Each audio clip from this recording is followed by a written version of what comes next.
The Bordertown Hog chapter is holding their 13th annual toy run in September. Abby St. John sat down with co-chair Murray Getty to get more information on this year's fundraiser.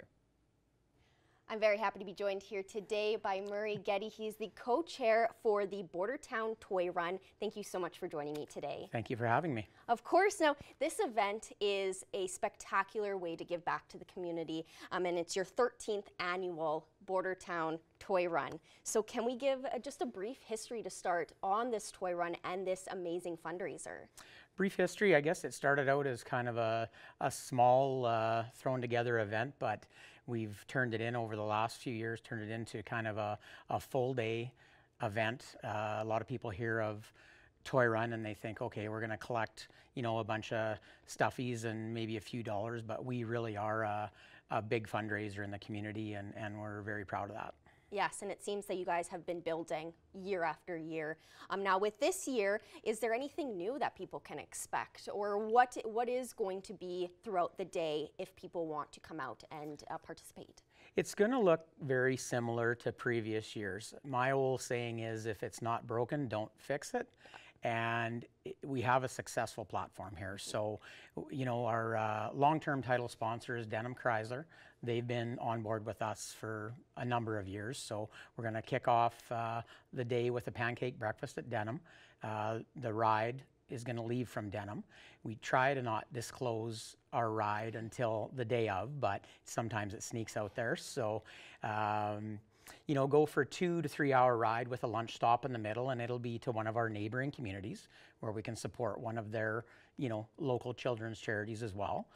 Get back to Lloyd, switch out your clothes and put on your dancing shoes, and then carry on the afternoon and evening, you know, with our, we have a great banquet supper and dine and dance fundraiser, we call it.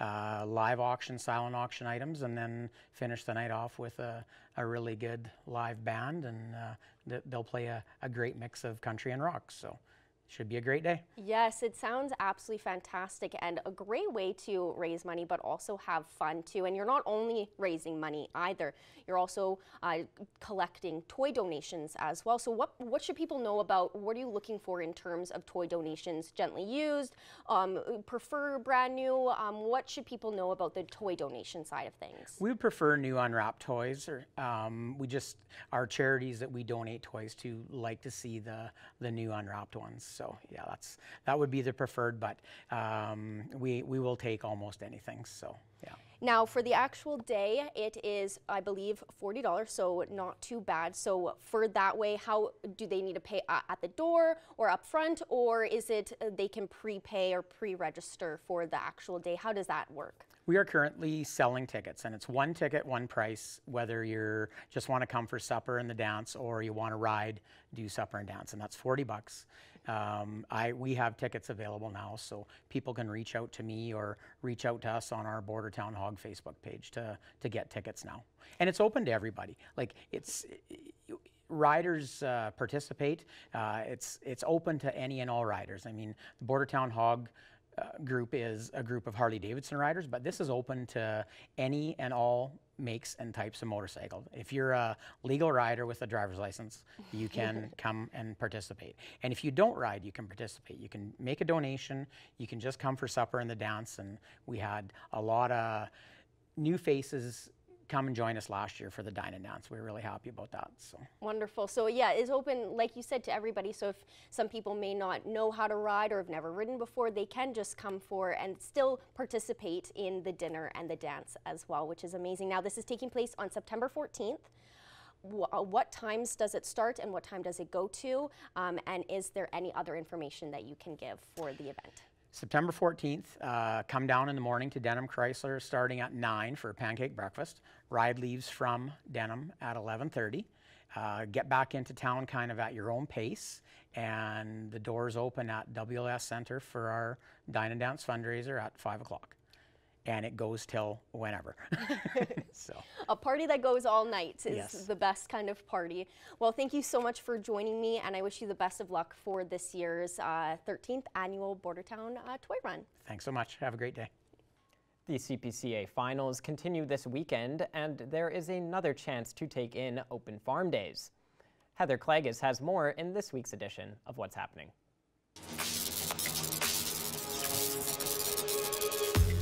The new Lloydminster Nissan CPCA finals are in full swing out at the Lloyd X, and they've got a lot of great activities planned that go alongside the great races that you can see on the track here at Halstead Downs. Coming up tomorrow night, race time is 6:30 p.m. and make sure you wear your dancing boots to the races, because tomorrow night it's the Chuck Wagon Cabaret. Live music from Donnie Lee, the Dirt Rich Band, and Jordan Pollard. So make sure you enjoy that Chuck Wagon Cabaret tomorrow night as well.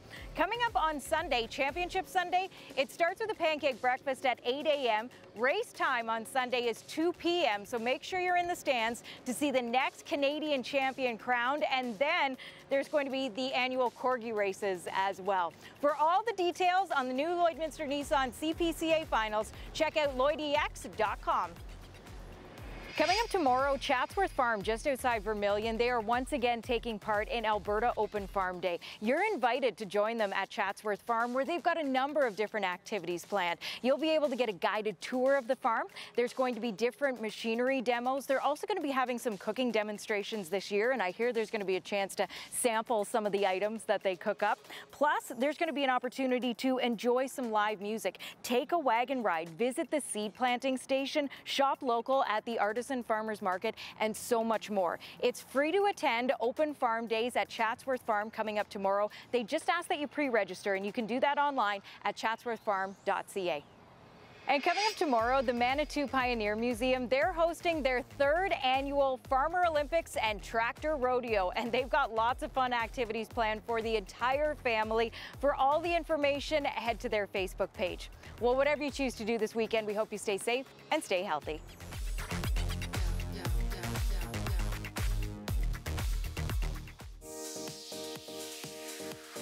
What's Happening is brought to you by Northern Factory Workwear, Circle Drive East, Saskatoon, and Highway 17 South, Lloydminster. Well, lots of fun activities this weekend to take part in, and some decent weather to pair with it. Yes, there is some chance of some rainfall tonight and a little bit tomorrow, and it may be a little bit more cloudier, but for the most part it should be good. The smoke, however, may be an issue. We didn't really experience much today. Yeah, it's gotten a lot better over the week. But that could change very fast, so definitely keep an eye out for that health index. It's currently at 4 right now here in Lloydminster, but that could change very quickly, as it was quite smoky in parts of Saskatchewan and in Edmonton as well. So definitely stay safe if those smoke levels do increase this weekend. 24 currently. We saw a bit of mix of sun and cloud today, a little bit windy too, up to gusts about 31 kilometer gusts, 26 kilometer per hour winds, however, and a little bit more heavier cloud coverage as we head into the evening. And then current temperatures in Alberta, 23 also out in Marwayne, 25 in Provost, 26 in Wainwright, 24 in Vermilion, 17 out in Edmonton, 21 in Vegreville and St. Paul and in Cold Lake, 19 in Lac La Biche, 20 in Bonnyville. And then in Saskatchewan, 19 up in Isle La Crosse, 21 in Pierceland, 20 in Green Lake, 19 in Meadow Lake, 22 in St. Walburg, 24 in Maidstone and Macklin, and North Battleford is sitting at 25. And then overnight tonight in North Battleford will drop down to just 11. Patchy clouds in the sky, 15 kilometer per hour wind, so it should be a relatively nice evening out. And then tomorrow there's about a 65% chance of of a couple of thunderstorms in the afternoon, but you should still experience some sun throughout the day. High of 24, a bit windy, 20 kilometer per hour winds. And then overnight tonight in Cold Lake, mainly cloudy, about 25% chance of precipitation, so there may be some rainfall. 11 degrees will be your overnight temperature. Into tomorrow, a high of 23. Expect a thick cloud cover and about a 72% chance of a couple of thunderstorms and showers in the afternoon, 15 kilometer per hour winds. Overnight tonight here in Lloydminster, as I said earlier, there is a chance that we could see some showers later on. 70% chance. We are expecting those clouds to thicken up as the evening goes on, so it'll be quite overcast tonight. A low of 10, 13 km/h winds. And then tomorrow, it's going to start off quite cloudy at 6 a.m. 11 degrees, 13 km/h winds, and then noon, expect those showers, about a 51% chance, 19 degrees, and then about 20 degrees around 6 p.m. Intermittent clouds, so we may get a chance of some sunshine tomorrow, 17 km/h winds, and then it'll be mainly clear at midnight at 15 degrees. And then over the next 3 days, on Sunday, expect low clouds in the sky with a high of 25 and a low of 13. And then on Monday, expect that sun to be bright and shining with a high of 27 and a low of 15. So we're expecting some rainy conditions this weekend, but next week is looking to start quite sunny. That's a first look at your evening weather forecast. We'll have more news coming up after the break.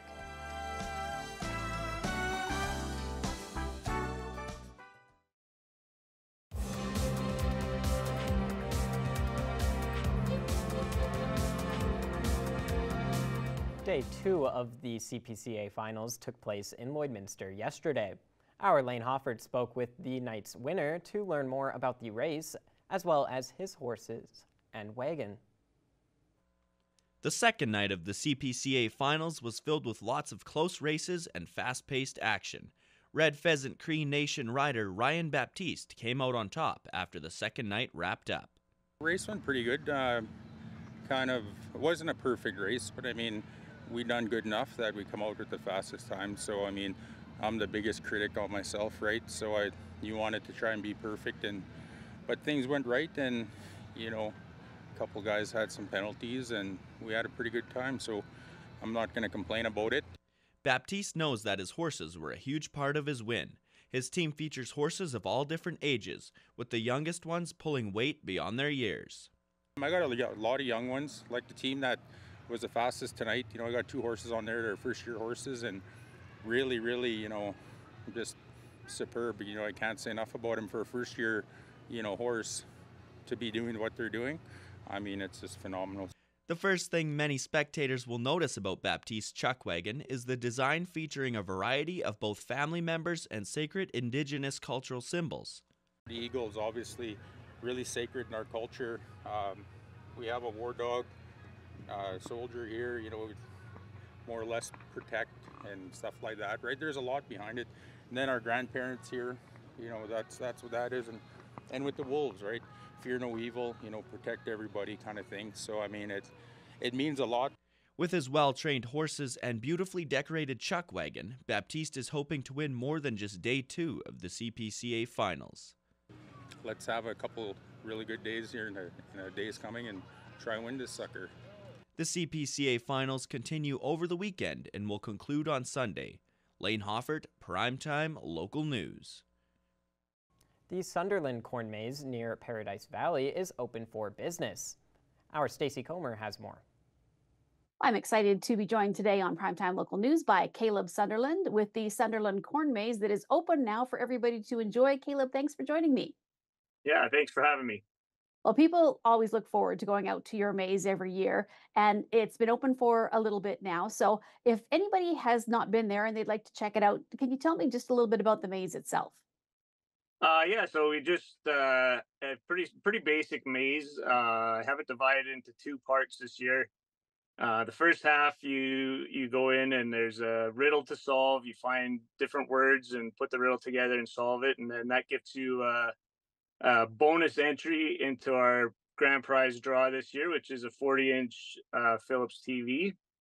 And yeah, so everyone that comes, you're automatically entered into that draw. If you register, there's a QR code you scan. The instructions are all right there. It's real simple. And then after that point, the maze divides into a second half, which is just our good old traditional escape maze. It's a little more challenging, but I think it should be hopefully a good time for everyone, and it's not over the top challenging, but should still be good. And is this something that you guys try to make for family events so that if there's littles that come along that are, you know, on the younger side of things that they can enjoy as well? Absolutely, yeah. So the first part of the maze probably is a 10 to 15-minute stretch. It's not too challenging, and if at that point you decide that okay, that's enough for us, there's one direct path right to the exit, and you can call your day good at that. And if you want to challenge yourself to a little deeper into the maze, then you have that option as well. So yeah, we see a pile of young families and small children, and they seem to really enjoy it. Roughly how big is the maze, Caleb? It covers about 20 acres, and I think there's about 5.5 kilometers of trail this year. Not that far if you find the correct way out, but if you wanted to go down every trail, I think it's over 5 kilometers of trail. So it's quite large actually, and spread out over a good area. Do you know roughly how long you'll keep the maze open this year, or is that weather dependent? Weather dependent and cow feed dependent. The maize doubles as our fall and winter pasture for our cattle, so it depends on that as well. But typically, we're open well into October. And you mentioned going paperless this year. So what does that mean for the people going out to the maze?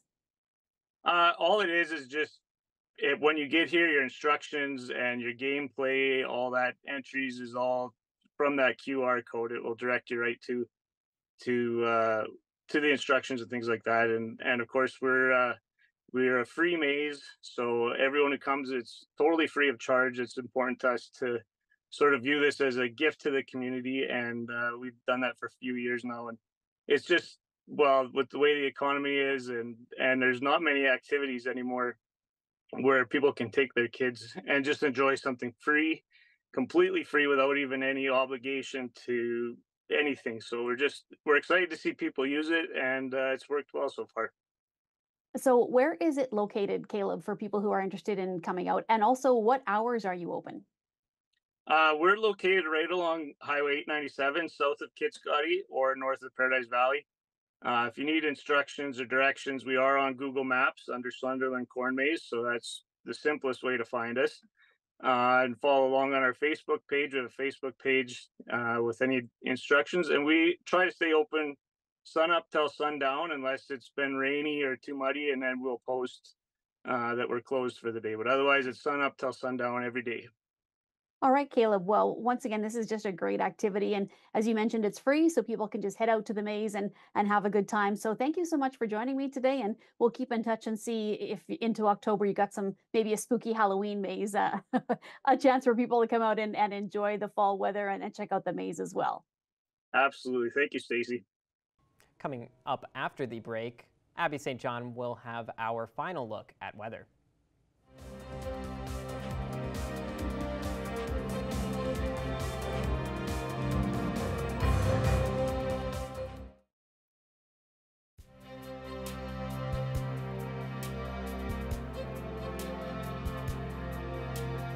Welcome back. We saw a nice day out, a little bit more cloud coverage, and we didn't have as much smoke, which was nice to see. However, that has changed quickly.